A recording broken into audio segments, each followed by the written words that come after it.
સ્વાગત છે। જોઈએ અને સમાચાર તો મોરબીમાં પાટીદાર યુવાનોએ રિવોલ્વરના લાયસન્સ માટે અરજી કરી છે। 200 જેટલા યુવાનોએ રિવોલ્વરના લાયસન્સ માટે અરજી કરી છે। યુવાનોને વ્યાજખોરી હની ટ્રેપના શિકાર બનાવતા હોવાનો આક્ષેપ છે।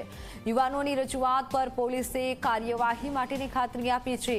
પાટીદાર યુવાનોની અરજી પર લાલજી પટેલે પ્રતિક્રિયા આપી। સ્વરક્ષા માટે હથિયાર માંગવું એ ખોટું નથી। રાજ્યમાં હત્યા લૂંટની ઘટનાઓ વધી રહી છે। અરજી મુદ્દે ચકાસણી કરી લાયસન્સ આપવું જોઈએ તેવું લાલજી પટેલે કહ્યું છે।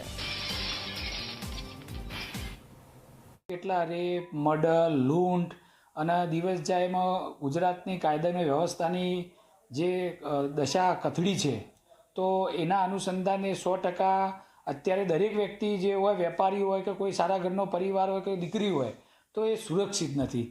તો જે પાટીદારોએ અરજી કરી છે, મને લાગે છે ખરેખર લાયસન્સ કાયદેસર રીતે મળતું હોય છે તો દરેકે અરજી કરી, એમાં કોઈ ખોટી વાત નથી અને 100% દરેકે પોતાનું લાયસન્સ રાખવું જોઈએ અને આ રીતે સુરક્ષા માટે જરૂરી છે પોતે હથિયાર રાખી અને આવા અસામાજિક તત્વો એના માટે સુરક્ષા માટે જરૂરી છે દરેકને।